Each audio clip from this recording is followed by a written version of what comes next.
commenceront. La retraite à 60 ans, vous êtes la seule à le proposer. C'est à 60 ans ou c'est 40 années de cotisation? C'est 40 années de cotisation. C'est 40 années de cotisation. Donc c'est pas exactement la même chose, monsieur Consigny. C'est 40 annuités. Pour les gens qui commencent à travailler à 20 ans, ce qui est le cas de beaucoup de gens, c'est la retraite à 60 ans. Eh ben oui, non, il n'y a pas beaucoup de gens qui commencent à travailler à 20 ans, monsieur Consigny. 23 ans, l'âge moyen d'entrée dans le travail. Non, la moyenne du premier emploi stable, au moment où nous nous parlons, c'est 27 ans. C'était 20 ans dans les années 70, d'accord? Donc ça veut dire une retraite à 67. Si on travaille à 20 ans, c'est qu'en général, on est dans un travail manuel. Et donc, c'est assez légitime de se dire que celui qui travaille sur les toits quand il fait froid, que celui qui est sur le quai comme vigile du métro, des gares à 6 heures du matin ou qui travaille la nuit, eh bien que celui-là puisse obtenir sa retraite à mais par exemple, 60 ans. Vous, monsieur Consigny, vous êtes comme moi. Vous êtes avocat. D'accord? Vous avez commencé à quel âge à travailler? J'ai à 15 ans. J'ai mon premier job mes premiers jobs pendant mes vacances, c'était à 15 ans. J'ai toujours travaillé en même temps que mes études.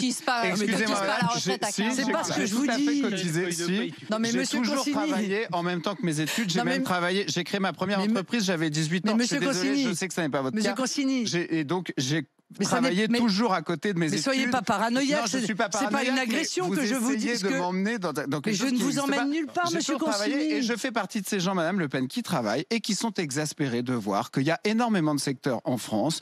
Vous parlez de ces âges de retraite. Il y a des entreprises très connues comme la SNCF où il y a des retraites complètement délirantes qui sont prises même avant 60 ans. Et il y a des discours d'hommes politiques, je suis désolé, ou de femmes politiques qui jamais ne disent que ça, c'est une réalité qui doit être traitée.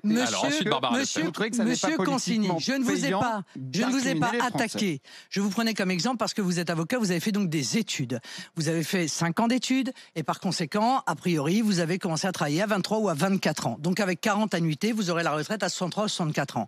Moi, quand j'entends des gens aujourd'hui comme Madame Pécresse qui nous expliquent que la retraite doit être à 65 ans, j'en conclus donc que avec la politique qu'elle va mener, nous aurons une retraite à 70 ans. Est-ce que vous trouvez que dans un pays tel que le nôtre, il est raisonnable de dire aux Français, vous allez travailler jusqu'à 70 ans pour avoir une retraite pleine, c'est-à-dire une retraite qui vous permette de vivre pour beaucoup chichement, car je vous rappelle qu'au moment où nous nous parlons, 30% des retraités ont une retraite de moins de 1 000 € par mois. C'est-à-dire que dans les villes, ils ne peuvent pas survivre avec une retraite telle que celle-là. Donc, c'est aussi un choix de société, monsieur Consigny, ça. C'est aussi un choix de société de se dire, les personnes âgées, moi, dans mon pays idéal, les personnes âgées doivent pouvoir profiter d'années en bonne santé, pour profiter de leur famille, pour profiter de leurs petits-enfants. Il faut financer.